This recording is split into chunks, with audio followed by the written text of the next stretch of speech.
Grabe, Pamilya Du, talagang hinahanap nyo ang kamatayan. Hindi ko man lang pinapansin kayo, tapos kayo pa ang dumating sa pinto ko.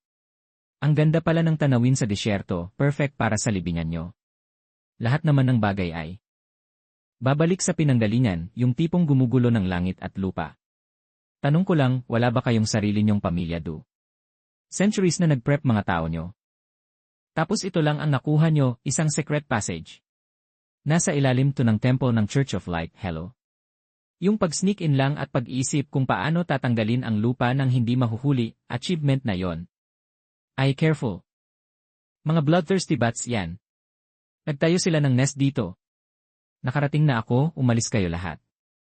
Aray ko po. Ito yung light barrier na sinasabi ko. Kami mga necromancers, we're totally countered Eli this pure power, kaya hindi namin kayang basagin to. Kaya pala ako hinahanap nyo. Wow! Nag-work ba? Baka kulang ang dugo na ginamit mo. O kaya same attribute ang dugo ko sa power ng barrier, kaya nagme-merge lang sila. Kahit ubusin ko pa ang lahat ng dugo sa katawan ko, malamang hindi rin to mag-work. Talagang walang ibang paraan? Yile, kung hindi uma-appeal ang soft methods, giray natin ang hard ones. Kung opposite attribute ang gamitin mo, baka effective. Ay, nag-work. Pero sa current strength ko, hindi ko pa rin kayang basagin to, tapos may self-repair pa tong barrier na to.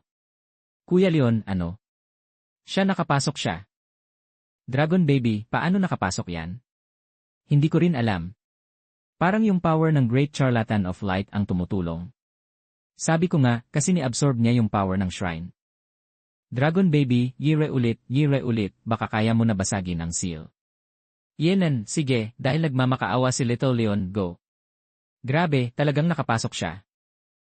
Sander ay saved. Mukhang safe sa loob, tayo na pumasok. Kapatid Chen ay naghahanap ng books.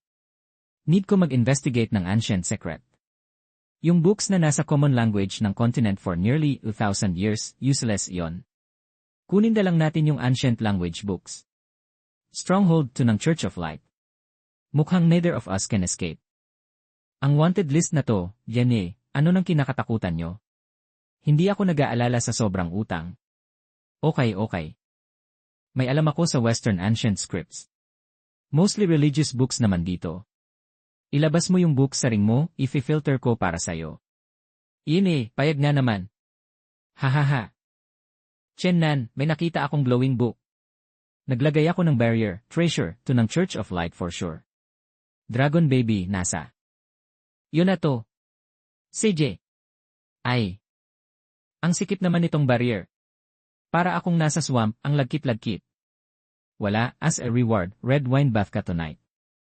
Sige, I swim pa ulit tong baby na to, Lelen. Kuya Leon, tingnan muna natin tong mga books. Mga salita ni Yuxin. Nandito na siya. Ang Pamilya Du ay walang utang na loob, binasihan nila ang Pamilya Chen. Si Biyuxin ay papakasalan ako, pero hindi ako. Papatol. Wild Beast Formation. Siksuxin, matapos ang life or death battle, ni-annihilate ang martial god ng Pamilya Du, pero seriously injured din siya. Nagdalawang isip siya kung mag-reincarnate, pero sa huli ay nag-decide siyang mag-travel west. Para humingi ng tulong sa Goddess of Life. Naging Spirit Master King si Yuxin, ibig sabihin hindi siya nakakita ng paraan para mapahaba ang buhay niya. Sa huli, nag-perish ang God. Ang kamatayan niya ay dahil sa mga tusong alipin ng Du family na umepal sa amin ng Chen family. Du family, titibukin ko kayo kapag nagpastrong ako. Chen, pre, kalmahan lang. Huwag kayong magwala.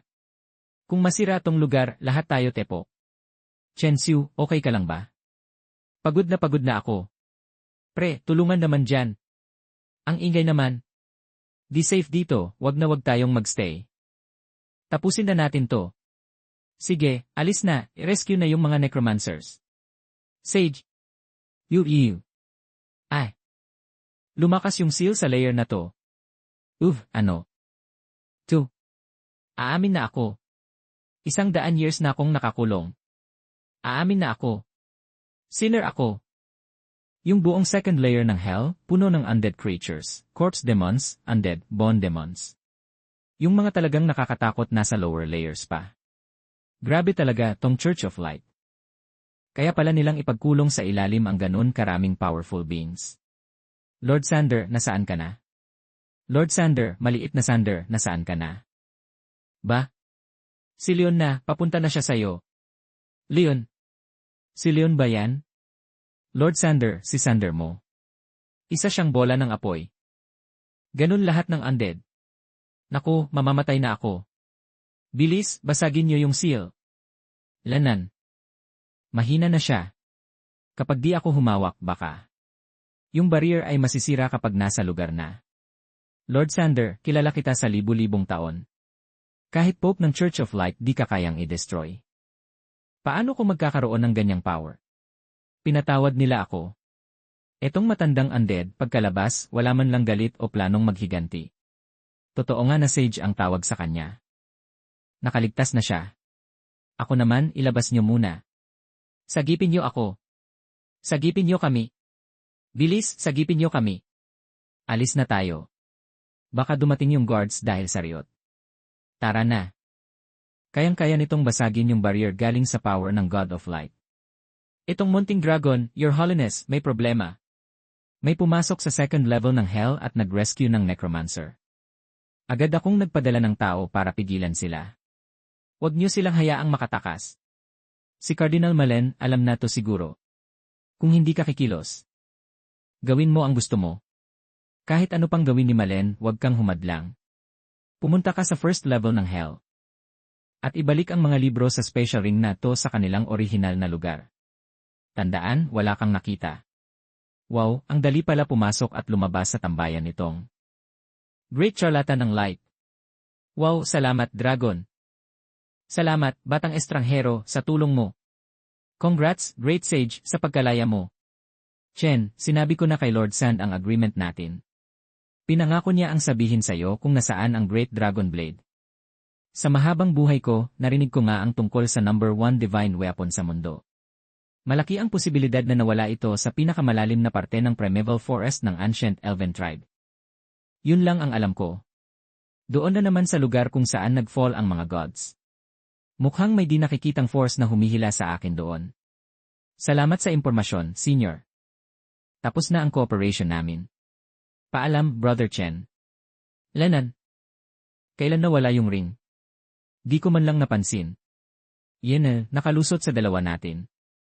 Mukhang gumamit yun ng Lost Special Magic. Ganun kalakas ang power, pero pinayagan pa rin tayong mag-rescue at umalis, mukhang hindi din malinis tong Church of Light. Pero kahit na ano pa man, do family. Yan Archbishop, tama ang hula mo. Walang balak pakawalan ng Dark Church si Chen Nan. May bagong move sila sa susunod na mga araw. Go! Nakakuha rin ako ng chismis na ang Supreme Royal Family ng East, ang Du Family, ay dadating sa Baidan bukas. Nag-issue ng challenge si Chen Nan sa kanila. Edi dagdagan ko ng isa pang challenge. Kumuha ka ng 2 people na magdidisguise as members ng Dark Church at pumunta sa Xisha bago ang duel. Kanyang Holiness ang Pope. Ewan ko kung ano ang plano mo. Pero dahil pinakawalan mo siya, siguraduhin mong mamamatay siya.